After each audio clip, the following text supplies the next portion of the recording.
প্ৰচণ্ড গৰমে দহিছে ৰাজ্যবাসীক ডবকাত উৎকট গৰমৰ মাজত এক ব্যতিক্ৰমী দৃশ্য হোজাই জিলাৰ ডবকাত তাপমান 40 ডিগ্ৰী সেলসিয়াছ পথচাৰীও যথেষ্ট অসুবিধাৰ সন্মুখীন হৈছে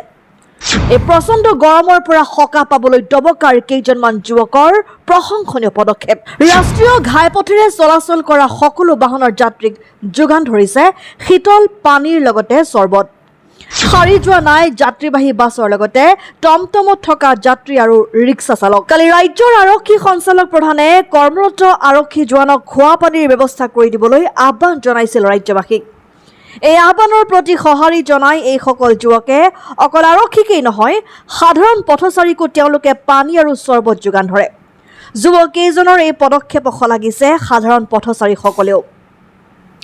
আজিৰ দিনটো তেওঁলোকে প্ৰায় 2000 লোকক বিশুদ্ধ শীতল পানীৰ লগতে চৰবত খুৱায় অনাগত দিনতো এই প্ৰচেষ্টা অব্যাহত ৰাখিব আনহাতে তেওঁলোকৰ দৰে আন সকলোকে এনেদৰেই গৰমৰ সময়ছোৱাত তৃষ্ণাত ভোগা লোকসকলক এটুপি বিশুদ্ধ খোৱা পানী যোগান ধৰি তৃষ্ণা নিবাৰণ কৰিবলৈকো আহ্বান জনায় গৰম বৰ্তমান চলি আছে আমি যোৱাকালি এটা পদক্ষেপ লৈছোঁ আৰু আমি যুৱকে তিনিজন মিলি যে বাটত কিবা এটা চৰবত বনাই মানুহক অলপ খুৱাওঁ সেইটো কাৰণে মানুহ খাব গৰমৰ বতৰত পানী চানী চৰবত এটা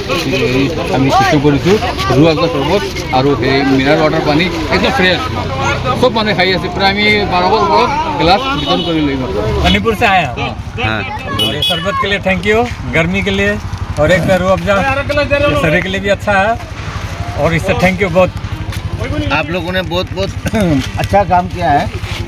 माशाल्लाह थैंक यू গৰমত ৰুহ আফজা মানে পোৱা মানে আপুনি জান্নাতৰ পৰা পানী পোৱাৰ নিচিনা সবক দিয়াছো আমি বহুত ভাল লাগিছে প্ৰায় 12 আৰু আপোনালোকে যিটো কাম কৰি আছে আল্লাহৰ ওচৰত বহুত সফল হ'ব